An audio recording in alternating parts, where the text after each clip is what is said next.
Michael Jordan is arguably the greatest basketball player to ever walk this planet. That's not a take, that's a verdict. Delivered by 6 championships, 6 finals MVPs, and a legacy that stands alone.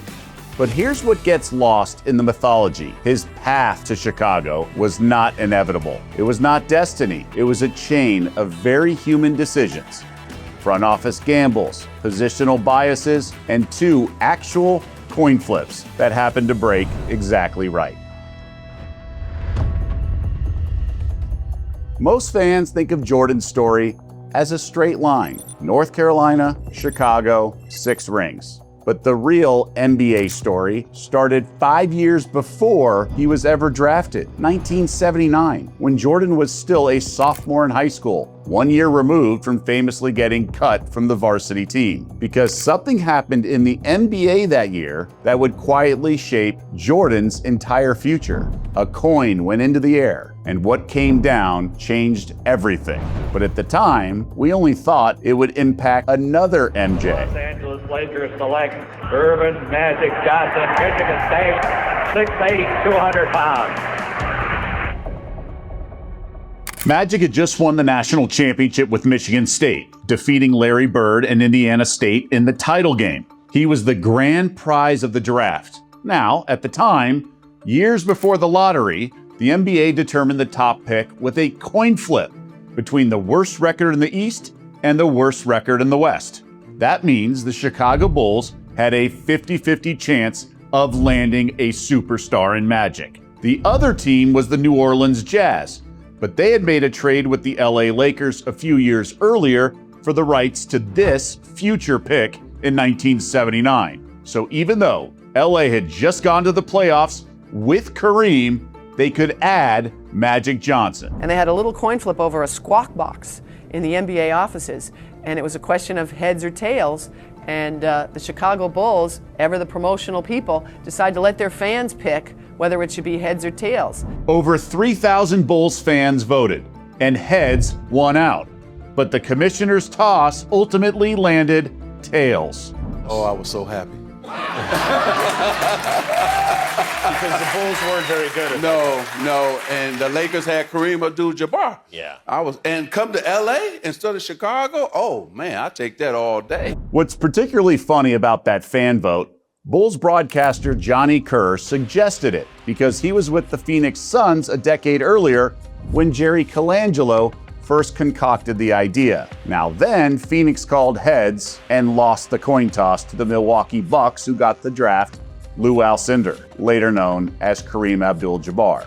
So a decade later, again heads is called, and again the coin is tails, and Kareem would add more championships because of it. Jimmy, what people don't know, if Chicago had won, I could go back to school. See, at that time, you can opt to go back to school. Would you have done that? Oh, yeah. You would have? Oh, yeah. You went back to Michigan State? Whether Magic would have ultimately returned to Michigan State, we will never truly know. What we do know is, if the Bulls got Magic, they never would have been bad enough to have a high draft pick in 1984 when Jordan entered the draft. Instead, after losing out on Magic, at number 2, the Bulls drafted David Greenwood, a forgettable big man, which means Chicago remained bad for the next 5 seasons. That's what brings us to the infamous 1984 NBA draft. Chicago had just finished with the second worst record in their conference, now the East, only one more win than Indiana. The Pacers were cellar dwellers because they had made a poor decision a few years prior, trading a future pick, this one in 1984, much like the Jazz had done the year Magic came out. In this case, Portland was the beneficiary, and that's why the infamous coin flip came down between Portland, which had just made the playoffs, and Houston, which conveniently finished with the worst record in the West. Actually, many feel the Rockets invented tanking because they started that year 20-26 before intentionally giving more playing time to bench players to finish 9-27. Far be it from me to be the guy who said that Houston tanked a few games to get into that slot. of getting to the coin flip and having a chance at the number one pick again. When you had fans come into the arena, at every game with signs, wanting Olajuwon, it wasn't too hard to figure out what the right business decision was. New commissioner David Stern was so upset with Houston's tanking, he would make a change the very next season. The famous one that landed Patrick Ewing with the New York Knicks. Well, 1984 was the pivotal year that set up the whole lottery system. That was the year that Houston decided to go on a downward spiral at the owners' meeting that June in '84. No committees formed this time. Boom! That's the end of the coin flip. The lottery was instituted immediately. The final coin flip in NBA history decided the future of all-time greats. The top pick was down between Portland, a team that had just finished with the number 3 seed in the West, and Houston, another team out west with giant upside thanks to 7'4" Ralph Sampson, the previous year's number 1 overall pick that won Rookie of the Year on the heels of winning the College Player of the Year award 3 straight times.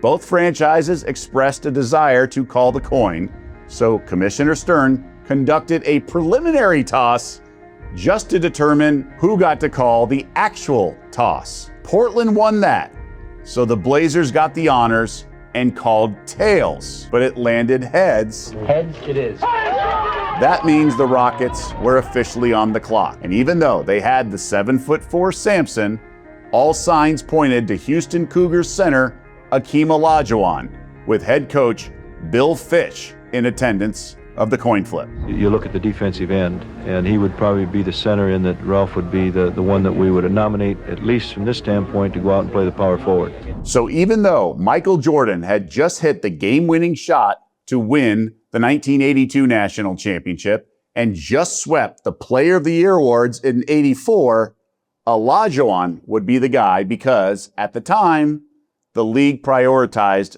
big men. 1959 to 1980, there were 21 MVPs. 20 of them were centers. It was pretty much accepted theory that you couldn't win a championship without a good big man. Portland was crushed, desperately wanting a big man. In fact, the Blazers even broke NBA rules. They were going to Georgetown, and they were trying to convince Patrick Ewing to come out of college. And they were trying to influence him to come on out so him, Clyde, and Jim Paxson could team up. Commissioner Stern would learn of this and fine Portland a record $250,000.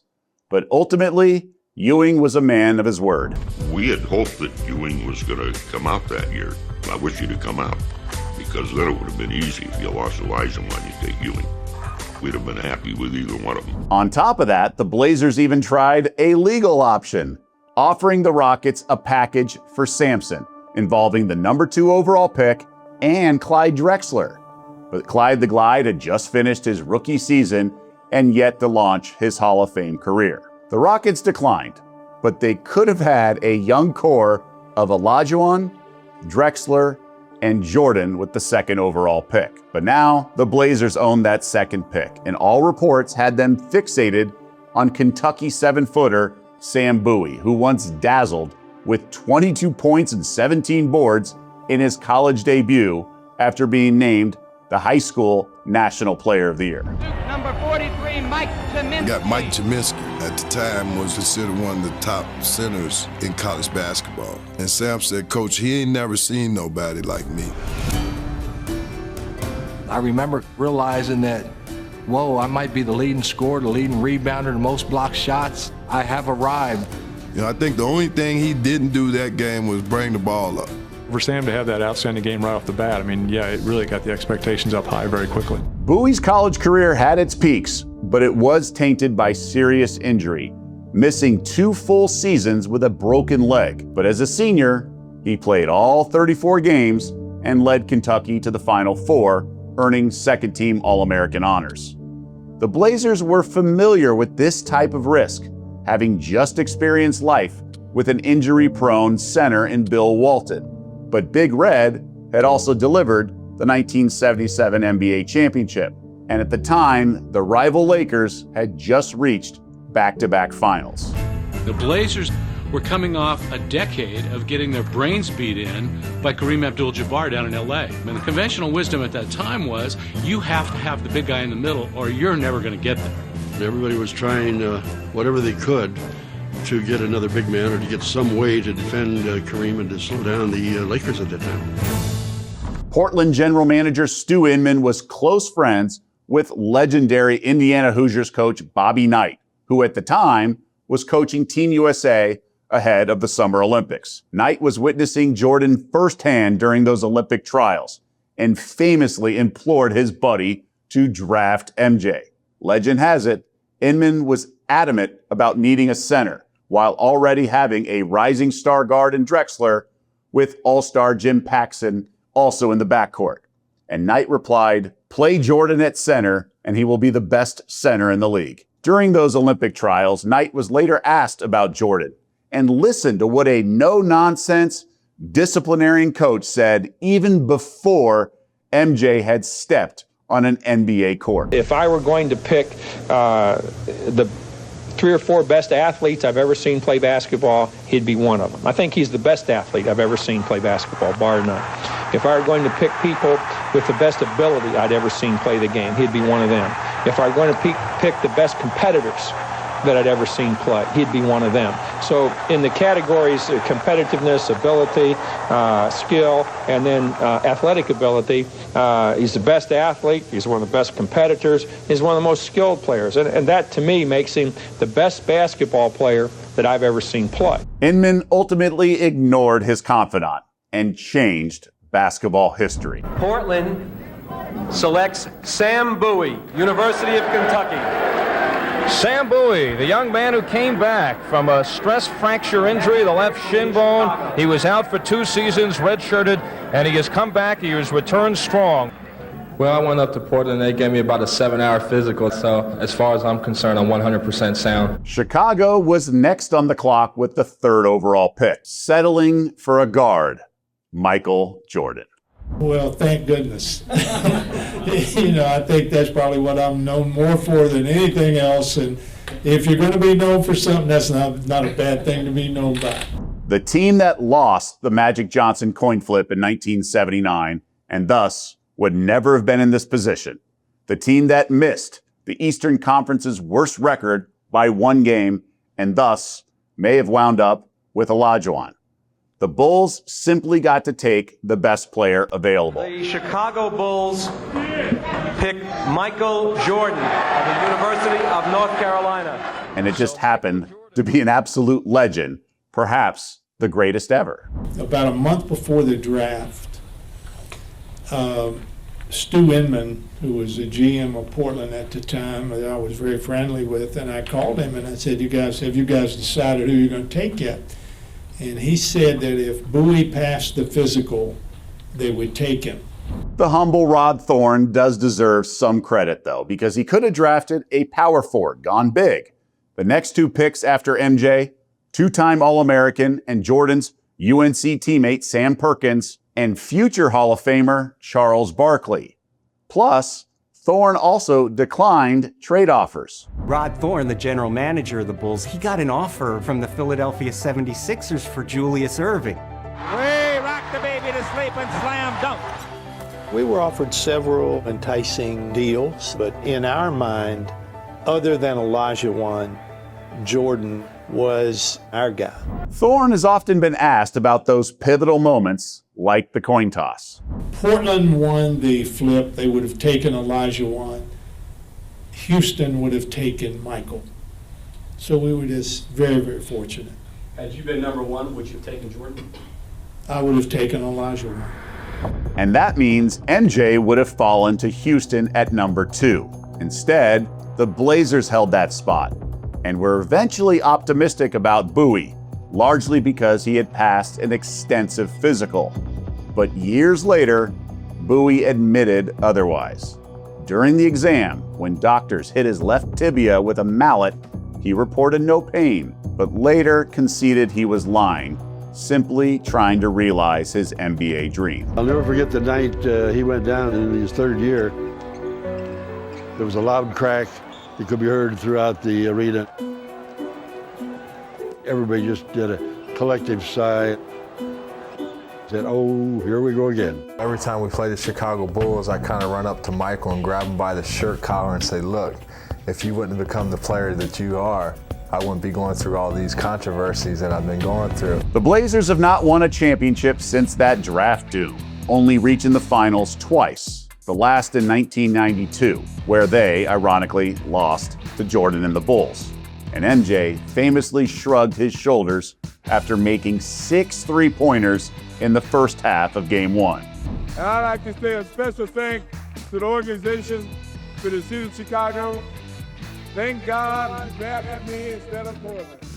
The streets of Chicago were packed that day, but the road that led Michael Jordan there, that was anything but a straight line. The Bulls lost a coin flip in 1979 and remained bad for the next 5 years. Indiana traded away a future first-round pick for a journeyman center and handed Portland a top 2 pick. Houston invented tanking and locked up the number 1 pick. Portland convinced themselves they did not need another guard and ignored the most decorated college player in the country. Every single one of those decisions was made by real people in real rooms with real logic behind them. None of it was scripted. None of it was inevitable. What if the Bulls win that 1979 coin flip? Does Magic actually go back to Michigan State? What if the lottery exists 1 year earlier and the Bulls never land at number 3? What if Portland convinces Patrick Ewing to leave Georgetown early and never needs Sam Bowie at all? What if Rod Thorne takes one of those trade offers? Pull any single thread and the whole thing unravels differently. But here's what I keep coming back to. Michael Jordan likely wins multiple championships wherever he lands. That's just who he was. The city might have been different. The dynasty might have looked different, sure. But the greatness, that was never up for debate. What was up for debate, what was never guaranteed, was Chicago. 6 titles, the shrug, the shot. Comes into Jordan. Here's Michael at the foul line. A shot on Elo. Good! The Bulls win! They win! Set day, Cleveland Cavaliers! The flu game. The Last Dance. Fire! The Bulls lead 87-80. All of it happened because a fan vote called heads in 1979. It came up tails, and 5 years later, a franchise in Chicago had no reason to overthink the 3rd pick in the NBA draft. Destiny had nothing to do with it.